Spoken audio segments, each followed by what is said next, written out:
दोस्तों जय भारत। आज हम लोग पढ़ेंगे अंग्रेजी ग्रामर में व्हाट का प्रयोग कहाँ कहाँ पर किया जाता है और उसको प्रयोग करने के नियम क्या क्या हैं। तो हमारे साथ अगर कहीं हिंदी वाक्य में हमको क्या शब्द दिखाई देगा, क्या शब्द जहाँ पर दिखाई देगा वहाँ पर हम लोग भैया व्हाट का प्रयोग करने वाले हैं। तो उसका प्रयोग करने का नियम क्या है दोस्तों, उसको हम लोग समझते हैं। जैसे कि हम एक वाक्य ले लेते हैं, तुम्हें क्या अच्छा लगता है। तो इस पूरे वाक्य में दोस्तों हमको यहाँ पर क्या शब्द दिखाई दिया, मतलब हम जान गए कि व्हाट का प्रयोग यहाँ पर करने वाले हैं।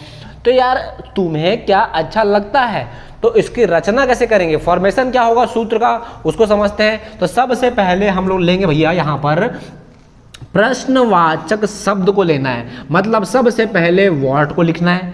सबसे पहले व्हाट को लिख लेंगे यार, ठीक है, ये वर्ड को लिख लिया सबसे पहले। उसके बाद ये बोलता है हेल्पिंग वर्ब लेने वाले हैं, सहायक क्रिया लेने वाले हैं। उसके बाद आएगा सब्जेक्ट, मतलब कर्ता, कोई तो होगा काम करने वाला, वो लेंगे। और लास्ट में ले लेंगे क्रिया, तो कौन सा कार्य वहां पर हो रहा है, कौन सा वर्क वहां पर हो रहा है, उसको ले लिया जाएगा। तो चलो इस वाक्य के हिसाब से रचना करते हैं हम लोग यहाँ पर अंग्रेजी में। यहाँ लिखा है तुम्हें क्या अच्छा लगता है, तो सबसे पहले हमारा क्या आ जाएगा दोस्तों, हमारा प्रश्नवाचक शब्द आ जाएगा, जिससे हम क्वेश्चन कर रहे हैं वही आ जाएगा। पहले जो प्रश्नवाचक शब्द है वो आ जाएगा। उसके बाद हमको लगाना है सहायक क्रिया हेल्पिंग वर्ब, जो कि डू लग गया। अब भैया डू लगाए हैं, डू क्यों लगाए हैं, इसके लिए कहानी है। तो साइड में हम लिख देते हैं डू का प्रयोग दोस्तों कहाँ कहाँ पर किया जाएगा। तो डू का प्रयोग आई, यू और दे के साथ डू का प्रयोग करते हैं दोस्तों। इसके अलावा प्लूरल नंबर होगा, प्लूरल नंबर बहुवचन होगा, वहां पर डू का प्रयोग किया जाएगा। तो दोस्तों यहां पर ध्यान से देखो, आप लोगों को यू दिखाई दे रहा है, तो यू के साथ डू का प्रयोग करना है भैया। हमको डू के प्रयोग के नियम पता है, इसका अलग से हम सेपरेट वीडियो बना देंगे दोस्तों।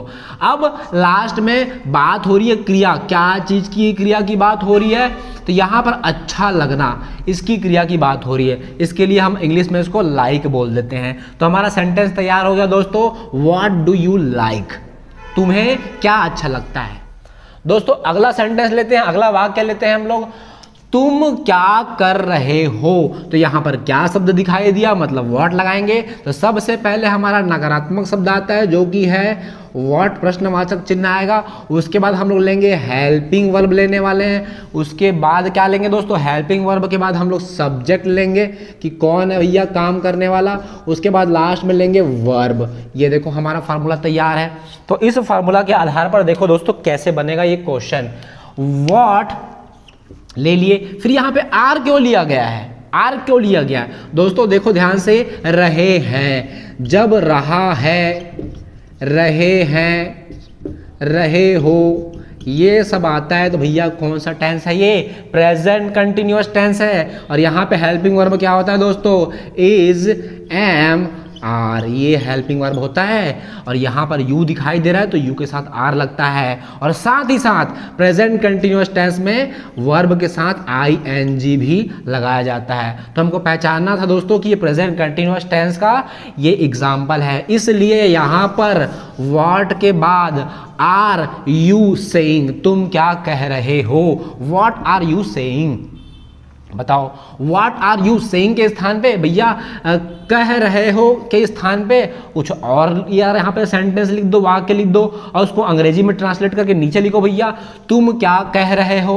अब आगे मैं कुछ उदाहरण बोल रहा हूँ, उसको आप लोग कमेंट बॉक्स में इसका आंसर बताना। तो सवाल नंबर ए हमारा है व्हाट आर यू सेइंग के जगह आप लोगों को बनाना है तुम क्या कर रहे हो, तुम क्या खेल रहे हो, तुम क्या खा रहे हो। तो ये सब के आंसर आप लोग कमेंट बॉक्स में लिखते जाइए दोस्तों। जितना अंग्रेजी का प्रयोग करेंगे उतना हमारा इंग्लिश स्ट्रांग होने वाला है। इंग्लिश का यूज करना है दोस्तों। तुम क्या खेल रहे हो, तुम क्या पढ़ रहे हो।